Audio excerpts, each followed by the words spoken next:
Dan Smith here, director. I'll be doing some audio commentary for this re-release of the movie. Oh, wait, not yet. Sorry, sir, this is just the DVD menu. The movie hasn't started yet.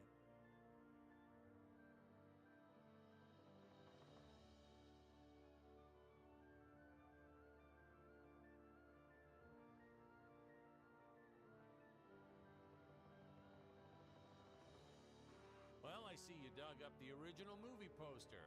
Oh boy, that takes me back.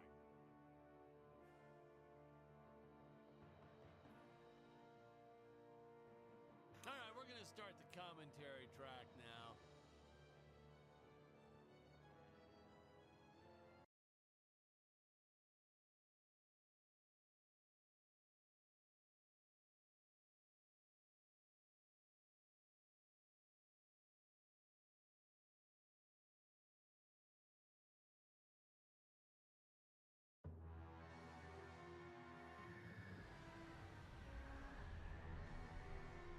Hello, Dan Smith here. I directed this film back in, well, it feels like a century ago. Yeah.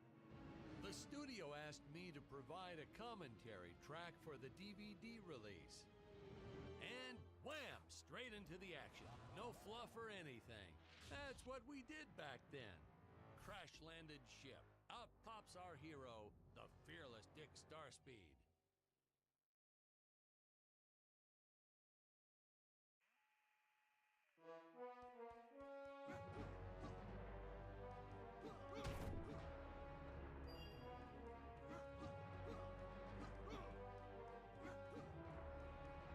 The ship's velocity reactor is damaged.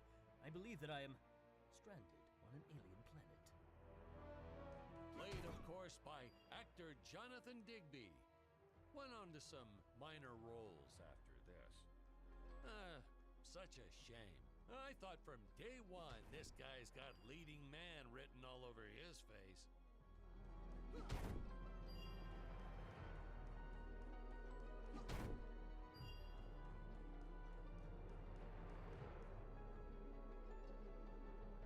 Greetings, citizens of Gravoria.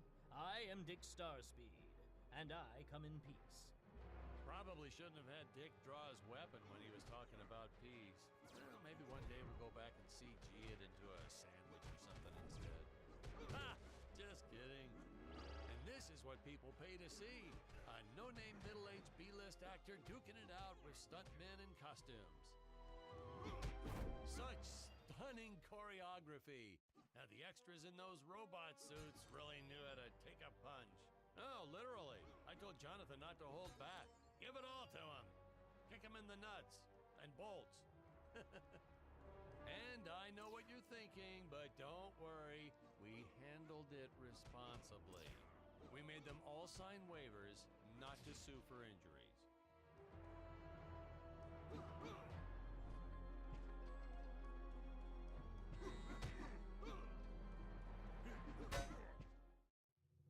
Holy smokes!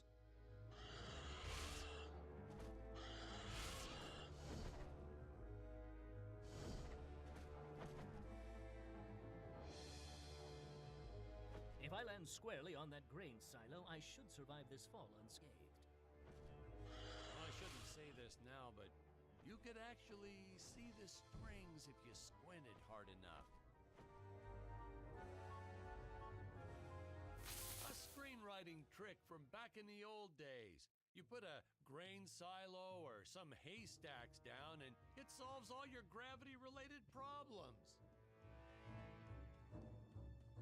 It appears some of my equipment was lost when my ship was shot down. But what luck! This high-tech scanner reports that my ray gun is nearby.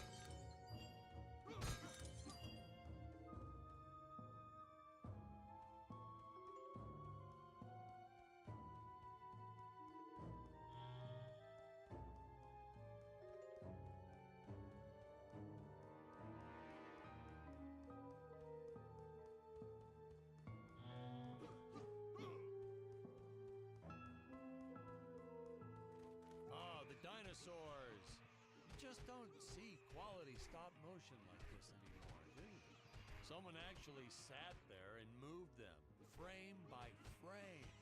Today, it'd be done with computers, but where's the artistry in that?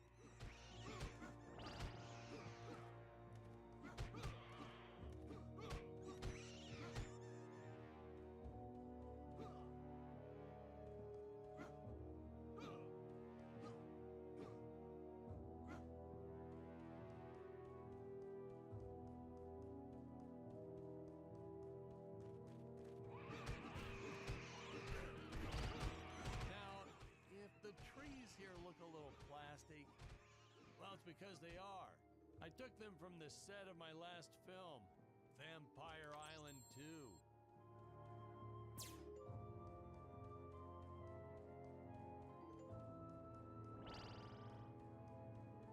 We got our fair share of nasty letters from scientists complaining about our portrayal of the dinosaurs. Was news to me. Apparently, these stegosauruses weren't meat eaters. Must have preferred shellfish or something. Blah, how do they know? That's what I say.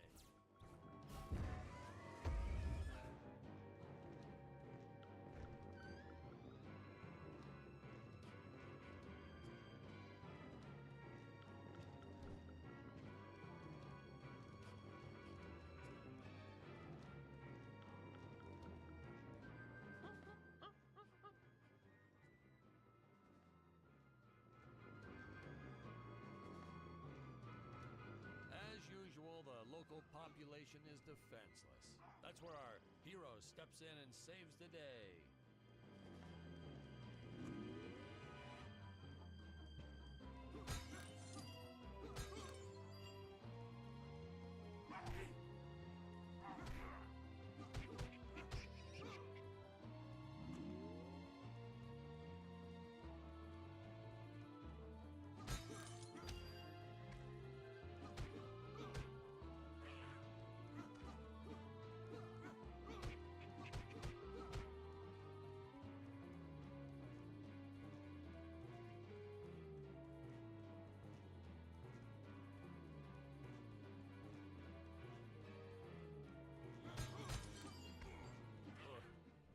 Jonathan threw a lot shooting this film. He wasn't the best actor, especially when reacting to getting hit. He's what you call a flincher. So I told the stuntman to really just go to town on it. It's the only way to get an honest performance sometimes. Our props master tried to make the weapons soft, but there's only so much you can do. Lucky for us, Dick's entire body was covered in that spacesuit. That thing was a lifesaver when it came to hiding bruises. How curious. They dissolved into what appears to be gold.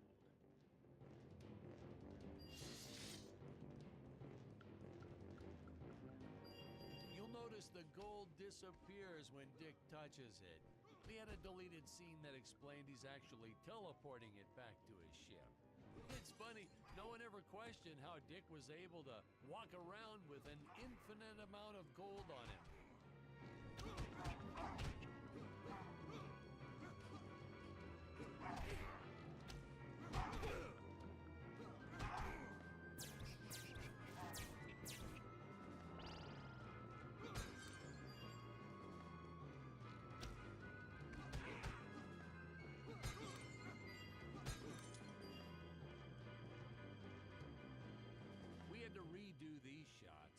Our first attempt was kind of a disaster. We tried using real apes, thought it'd cut down on the costume budget a bit. But have you ever tried working with apes? They are the worst actors ever. They don't sit still for a moment, and the second you take your eyes off of them, they're flinging their feces all over the place. Jonathan refused to work with them after he got, well, let's just say that he had to take more than a couple of showers one day. You know, you never forget the smell of monkey poo. We steam cleaned the studio top to bottom. Still never got rid of it entirely. All through the rest of the shot, we kept finding those little surprises hiding inside various props. Boy, were those the days.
much stop motion effects, huh?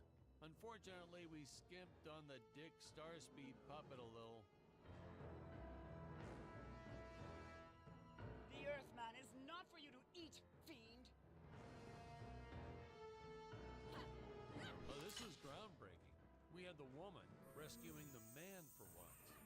We were really ahead of our time with this scene, but well, then again, I've always been rather progressive. The studio exec didn't seem to get why it was such a big deal, though. Sorry, we don't see this as anything unusual. Ha! Of course! It's unusual! A woman would never save the man. It just doesn't happen. Not in the movies, not in real life. I don't know why we didn't get more recognition for this scene. I guess I was just a little too ahead of my time.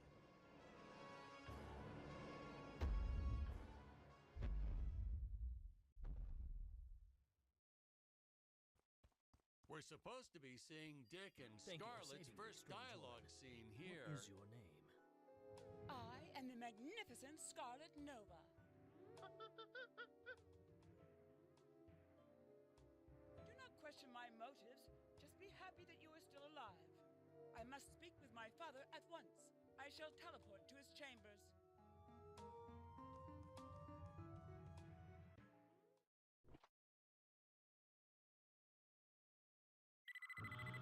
Huh?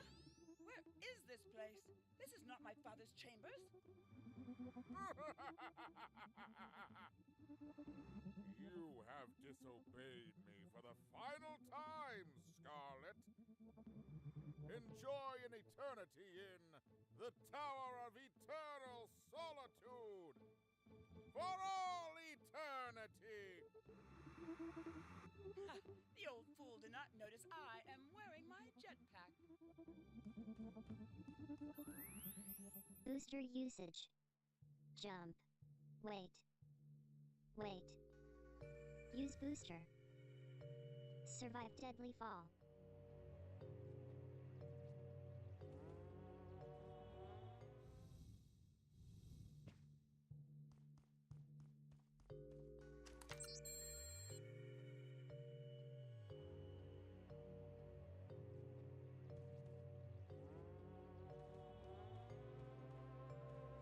Scarlett didn't quite realize she needed to shoot those energy orbs down below.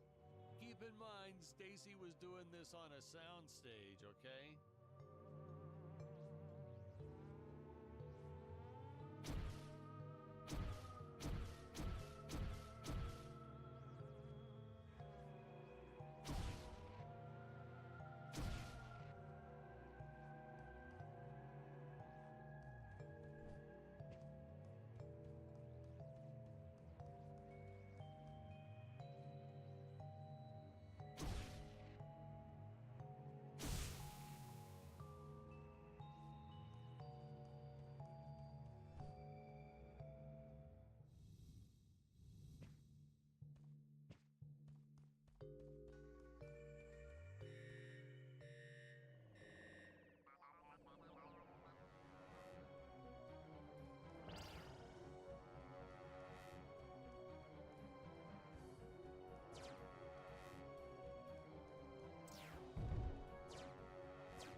The energy imps.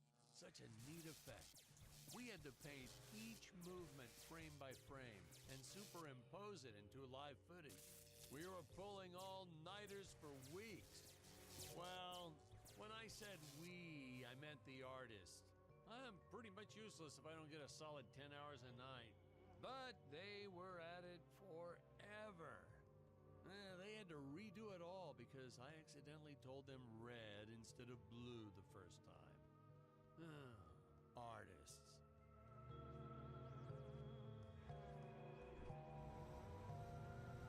Ooh, the fearless sea monster, always patrolling the shore, eagerly awaiting for his next meal.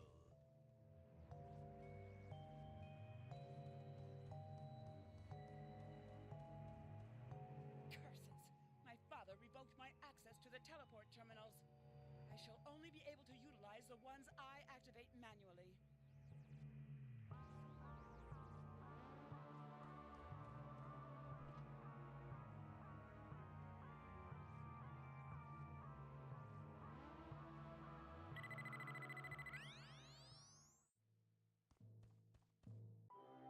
Ah, I knew you would return.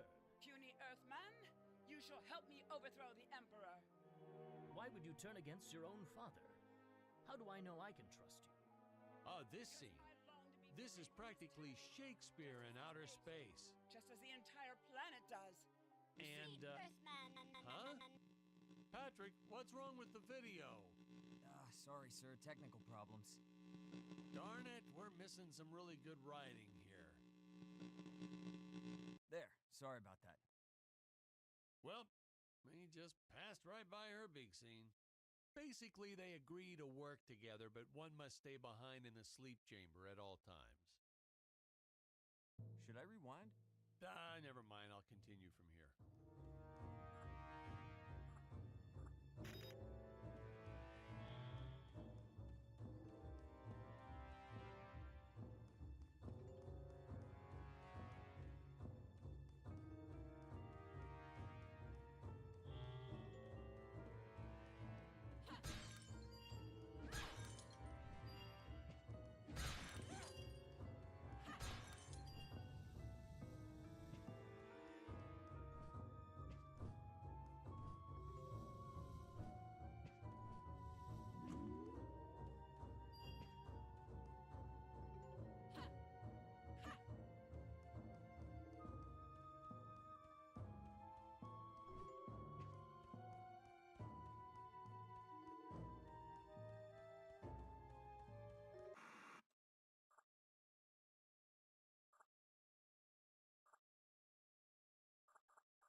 Right from the start, our budget was a little tight, even by standards back then. To make do, Tony shot a couple scenes in black and white. Originally, he intended to use it for flashbacks. But then I had to break it to him. Our film doesn't have flashbacks. We almost made it a silent film just to cut costs.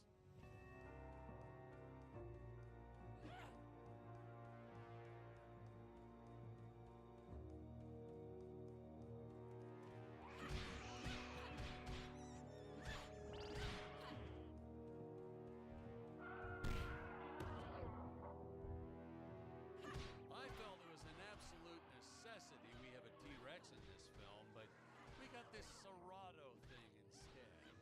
Of course, I went through the whole production thinking it was a T-Rex because, really, who can tell the difference anyway? It would appear that now is the time for us to climb the Deadly Tower of Monsters.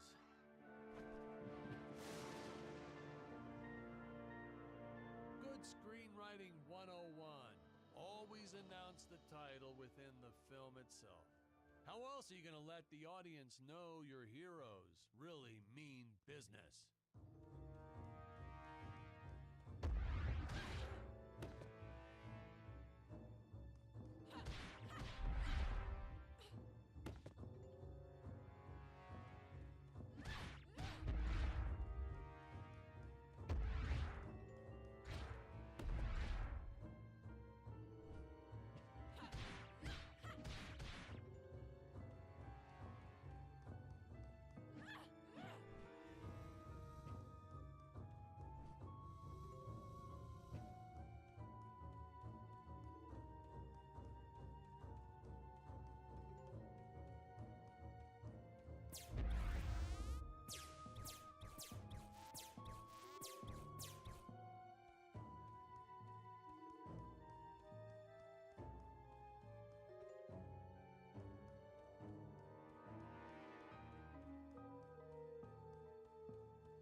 our heroes may or may not find a particular tool that will allow them to destroy those rock barriers later on in the film.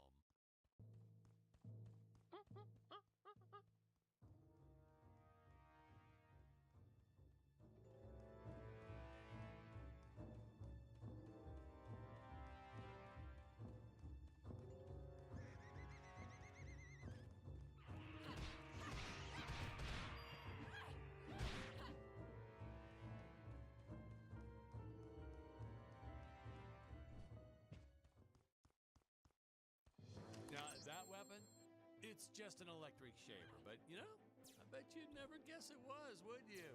They look so futuristic.